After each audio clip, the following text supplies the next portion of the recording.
요 이제 요 시는 이제 이해가 됐죠? 아니 이해 안 됩니다. 그렇게 설명만 하셨지만 그게 오도수하고 어떻게 되는지 도저히 모르겠는데. 그만큼 마음이 불변한다 이거지. 누가 와도 어떤 유혹에 흔들리지 않는다 이거지. 나무꾼도 유혹자고 영인도 유혹자잖아요.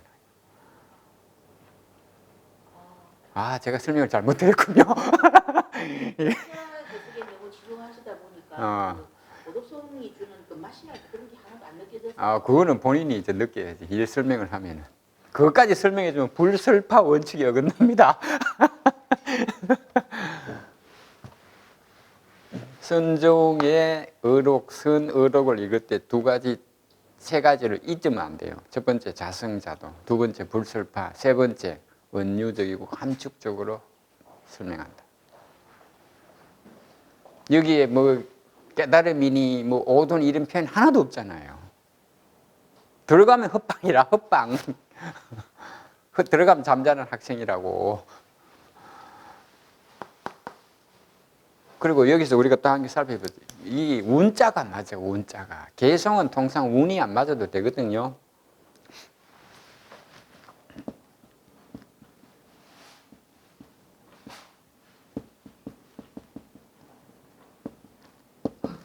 요 운자라 그러죠. 운자는 지난번에 설명을 한번 드렸잖아. 중국어에서 운자라는 거는 중국 발음을 갖다는 거예요. 한국 발음이 같은 게 아니에요. 중국어는 성모와 운모로 구성되고 그리고 성조가 있잖아요.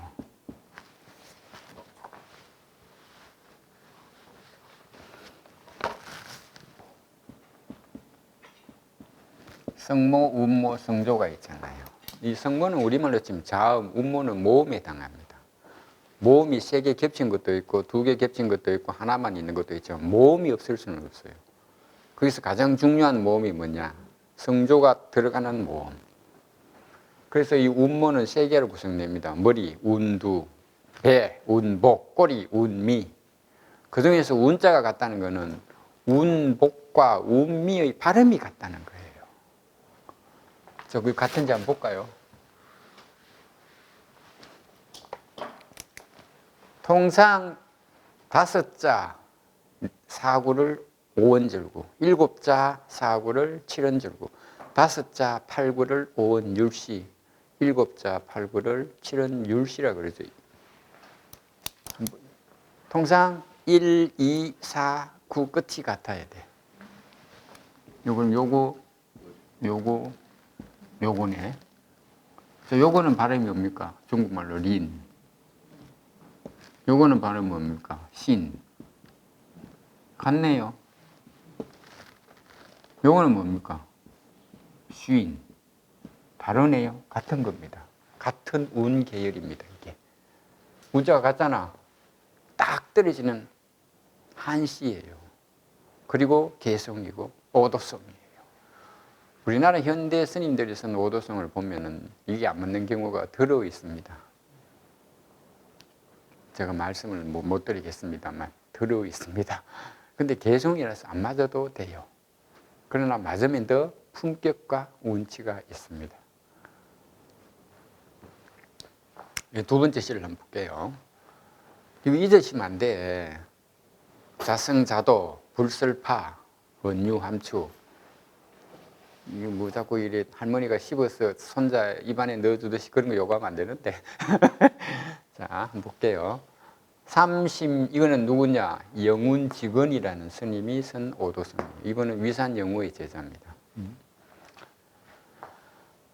30년 내 심겸객. 30년 동안 금을 찾던 나그네. 이 금이라는 게 통상 마음이죠.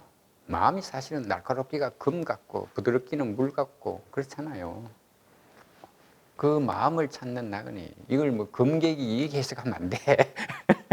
이거 한번 딱 보고 금객이네 그러면 마이너스 200점이에요. 여기도 또 기자 나오네. 왜 이런 기자가 선시에 많이 나올까요? 자기가 수행에 몰두하다 보니 시간이 언제 지나갔는지 모른다는 표현이죠. 양주동 선생이 쓴 책 중에 몇 어찌라는 글 아십니까? 글 읽어보셨나? 몇 어찌? 거기 몇 어찌가 뭡니까?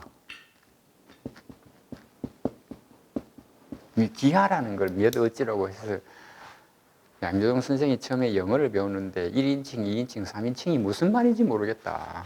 그래서 나중에 이걸 알고 보니까 나는 1인칭이고 니는 2인칭이고 그 외에는 전부 3인칭이다.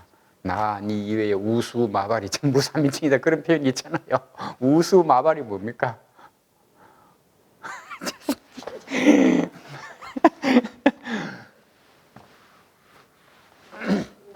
어?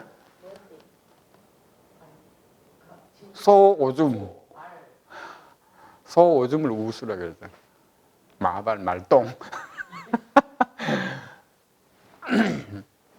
그러니까 이거 한문을 안 보면 순수 우리말만 보면 이게 이해가 안 돼. 나, 니 이외에 우수, 마발이 전부 3인칭이라 그 문장 마지막에 있고 그 중에서 기하라는 말이 이해가 안 돼가지고 기하, 유클리드 기하. 이 기하가 수학인데 왜 몇 어찌냐? 한문 그대로 번역하면 몇 어찌잖아요.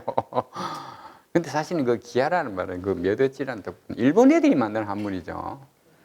1868년에 메이지 유신, 소위 말하는 메이지 이신이라고 일본말로 메이지 정부가 들어서고 소위 말하는 메이지 왕이 들어서고 일본에 이제 소위 말하는 사이고 다카모리, 기도 다카요시 뭐 이런 소위 말하는 메이지 유신의 삼걸들이 메이지를 만들고 제일 먼저 그 사람들이 한 게 나는 그래서 참 그 사람들이 머리가 좋다고 보는데 번역국을 만들잖아요. 국가 차원에서. 번역국을 만들어서 서유럽이나 미국의 유명하고 뛰어난 배울 필요가 있는 모든 책을 다 일본어로 번역하잖아요. 번역하다 보니 뭡니까? 말이 없는 게 많잖아. 단어를 만든다고. 그때 만든 말이 화학, 물리, 수학, 철학, 종교 이런 거 다 그 사람들이 만든 거예요. 중국에서 만든 게 아니에요, 이게. 그래서 우리말의 85% 정도는 중국에서 왔고, 단어. 지금 우리가 쓰는 표제어를 중심으로 봤을 때 한 10%는 메이지 시대에 만든 일본 애들이 만든 한문이에요. 그리고 나머지 한 5, 6%가 우리 순수 우리말이라.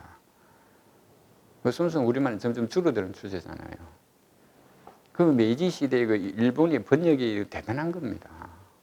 그럼 중국 사람들은 어떻게 단어를 풍부하게 했는데, 단어가 풍부하다는 것은 표현이 풍부하고, 표현이 풍부하다는 건 정확하게 묘사할 수 있다는 거. 의사 전달, 표현이 정확하다는 거예요. 중요한 거예요. 그래서 우리말을 제대로 하려면 한문을 알아야 돼. 아까 이거 우수, 마발 모르잖아. 뭐 오줌 숫자야. 그 중국 사람들은 그럼 단어를 어떻게 풍부하게 했냐? 불교 경전, 불교의 성경들을 번역하면서 단어를 엄청 늘려요. 중국 어문학 그 논문이나 책 보면은 불교 경전 어법 연구, 무슨 경전에 나타난 중국어 한자 구성 연구 이런 책이나 논문이 엄청 많아요. 우리는 그런 연구가 안 하잖아요. 우리말에서 불교 용어 얼마나 많아. 뿌리를 찾아 들어가면 불교 용어 있잖아. 근데 그런 용어를 안 하니까. 지금 거기 다 기독교 애들이 들어가 쓰잖아요. 다른 종교 애들이 들어가 쓰잖아요. 천당, 지옥 다 불교 용어 아닙니까? 장로, 우리는 마치 우리말이 아닌 것처럼 지금 이래하고 있죠. 천당, 육조당경에 천당이라는 말 얼마나 많이 나와요. 지옥은 말할 것도 없고. 천당 그러면 마치 지금 기독교 용어로 착각하잖아.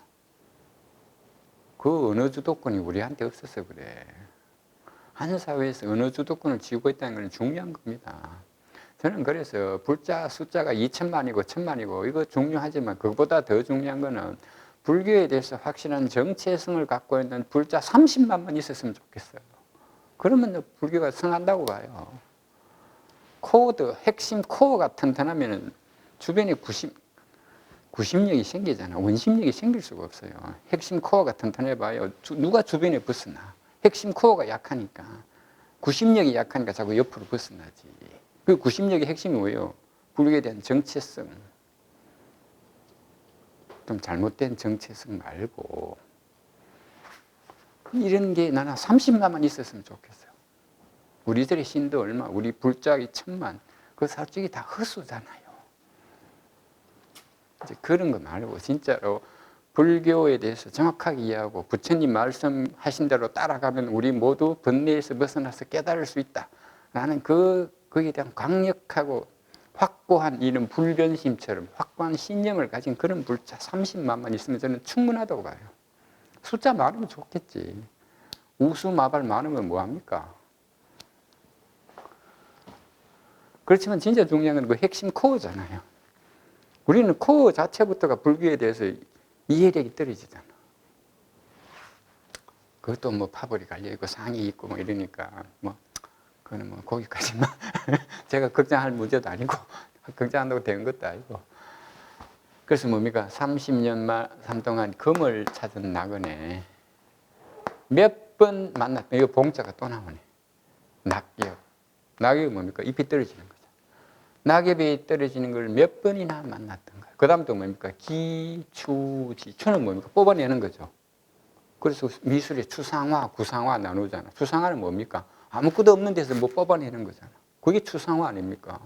그래서 한자를 알아야 이런 용어를 정확하게 설명했죠. 제가 고등학교 때 국어책 읽으면 서정시 그러길래 도대체 서정시가 뭐냐 했더니 나중에 보니까 여기 서정시가 뭡니까?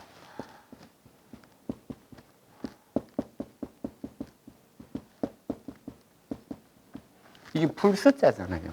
자기 정을 표현하는 시를 서정시라 그러대. 그래 이 선생님들이 한문을 모르는 이 설명을 못 해주는 거야. 그냥 자기 마음을 표현하는 시 이렇게 하는 거라. 그 한자 딱 설명해주면 딱 드러나잖아요. 자기가 느낀 뭐 사물을 보고 예를 들어서 이 죽비를 보고 내 마음에 느낀 게 있을 거예요. 그걸 시로 표현한 게 서정시잖아요. 예를 들어서 뭐 정지상의 별리라는 시의 첫 구절이 뭡니까? 우월장제 초색대하니 송군남포 동비가라 대동강수 하시진고 별우연년 첨록파 이랬다잖아요. 그 유명한 시 아닙니까? 중국의 왕류의 소위 말하는 위성곡 못지않게 그 별 이별을 노래한 시 아닙니까? 왕류의 시도 유명하죠. 객사청선 육색신 갱진권군 일배주 서출양관 무고인 이런 말. 그 이제 위성이란 곳은 옛날에 당나라 시대에 장안에서 함양 사이에 강이 위수잖아요. 그 위수 강변에 많은 마을이 있었어요. 그 마을을 위성이라고 합니다. 왜 그 말이 있냐면 거기서 서역으로 가는 사람들이 그 마을을 거쳐서 감숙성을 통해 타클라마칸 사막으로 가. 당시 안스도부가 쿠차에 있었잖아요. 그 이제 글로 가려면 글로 가야 돼. 도낭으로 가려면. 그 위성에서 술 한잔 먹고 헤어지고 그냥 헤어지는 게 아니고 그 위수가에 버드나무가 많았어. 버드나무로 이렇게 고리를 만들었어요. 목걸이처럼 이렇게 목을 하나 걸어주는 게 습관이에요. 걸어주고 술 한잔 주고 잘 갔다 와라. 그러는 게 그 당시의 풍습이었다고. 그때 읊은 시라고. 위성에 아침에 비가 내려. 그것도 많은 비가 아니고 조금 이슬비가 내려가. 이슬비 내면 먼지가 안 나잖아요. 말 소리가 왔다 갔다 해도 먼지가 안 나잖아요. 그래서 객사청천 그 위성조우 업경진 그 말이에요. 위성에 아침 비가 내렸어요. 먼지가 안 나고 비가 촉촉하게 내리니까 버드나무가 더 푸르게 보이잖아요. 그래서 뭡니까? 여관집에 있는 버드나무 객사청천 육식 버드나무 잎은 더욱 푸르게 보이더라. 그런데 그건 이제 그 당시 풍경이잖아. 세 번째 구가 뭡니까? 서출양관 무고인.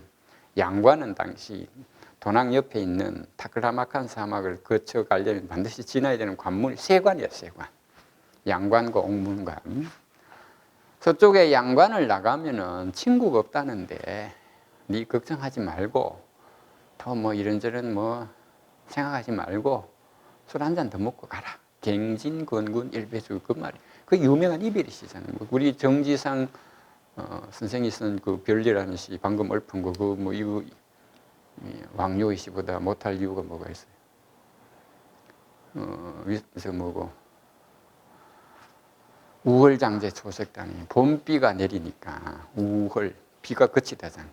봄비가 내리던 비가 그치니 긴 강나루 두 개, 강마루 연패 강 두 개, 초색다 푸른 필빛이 많아지. 봄이니까 비가 내리니까 불이 쫙 날 거 아닙니까? 물 받으면. 그러니까 뭡니까? 봄 되면 또 이래 상인들이 떠나가잖아. 대동강 그 하구 그 항구에서 남포항이라 그래서 그 대동강 밑에 그 남포항 가봤어요. 평양 갔을 때.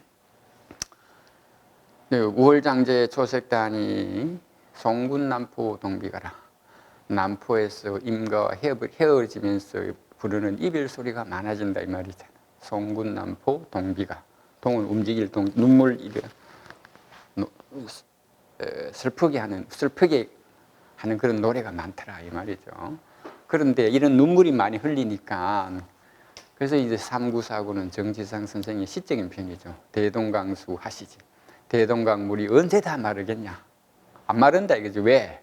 매년 이별의 눈물을 거기에 보태는데 마를 날이 있겠냐? 이게 소위 말하는 거잖아요. 연년첨 높아라. 그게 그거잖아. 그랬더니 그 어른 시도 보면은 그 시가 좋은 거는 표현을 아주 완곡하게 하고 이래 은유적이고 함축적으로 해서 그런 거 아닙니까? 뭐 그런 것처럼 이것도 한번 볼게요. 이것도 이제 기초지잖아. 서정시를 설명하면서 거기까지 갔네요. 가지가 몇 번이나 나왔던가. 모른다는 거지, 시간이 얼마나 흘렀는지. 여기 해놨잖아, 30년이라고. 자종은 프롬이라는 뜻입니다. 뭐뭐로부터 직지까지 수거입니다. from A to B 할 때 그 수거예요. A부터 B까지예요. 일견 한번 보다. 이 보다는 그냥 보다는 게 아니고 깨닫다 뜻입니다. 여러분 보는 거하고 깨닫고 하고 체득하는 거 의미 다른 거 아시죠?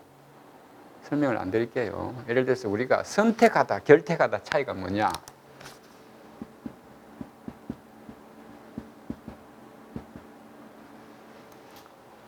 선택은 물을 수가 있어요. 우리가 아파트를 사도 물을 수 있어요. 좀 손해보면. 이건 선택이에요. 근데 결택은 선택하면은 물을 수가 없어. 쫙 가야 돼. 요즘은 결혼해도 뭐 물을 수 있잖아요. 물을 사람 좀 들어있잖아요. 결택은 하면은 못 해. 결택이 뭔데? 장작을 도끼로 탁 때리면 쫙 갈라지죠. 이걸 다시 붙일 수 있습니까? 없습니다. 그게 결택이에요. 간택은 내가 힘 있는 사람이 힘 없는 사람을 선택하는 거죠.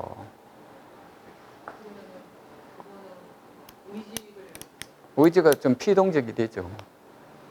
이 결택은 능동적이잖아. 이결자잖아, 이결자.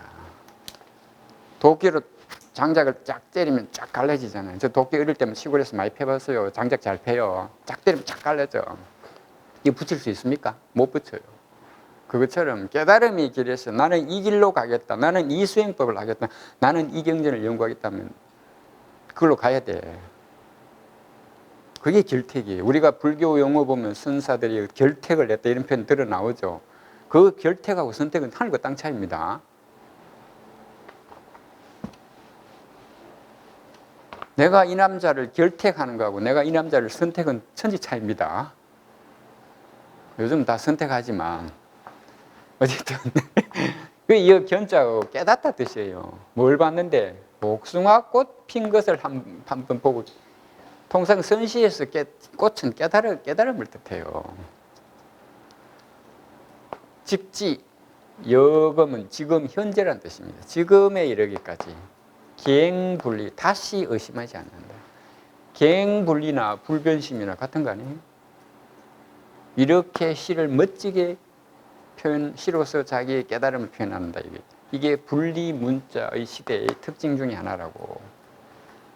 여러분 6조 당경에 보면은 뭐 1조 달마부터 6조까지 그 뭐 쭉 전달해 줬던 개송이 뒤에 나오죠. 그 내용 보세요. 좀 죄송합니다. 얼마나 조잡합니까? 조잡해요. 한번 보세요. 근데 이런 시는 얼마나 멋져요. 안 느껴지는 모양인데. 아니 설명을 해주는데 뭘 뜻을 몰라. 요거 한번 볼게요. 요거는 2구하고 4구가 문자인데 이거 중국 발음은 저예요. 요거는 2예요. 가짜 끝부분에 그 문자 같은 거랑 잘 쓴 시라 이게. 세 번째 한번 볼게요. 이거는 이분도 저 8, 9세기 초중엽에 유명했던 이분은 배사공 출신의 선사입니다. 선자라는 건 배사공이에요. 이 자자는 전미사 의미 없는 의미다. 의미 없는 거예요. 선자라고 한다고 배의 아들이구나 이렇게 생각하면 안 돼.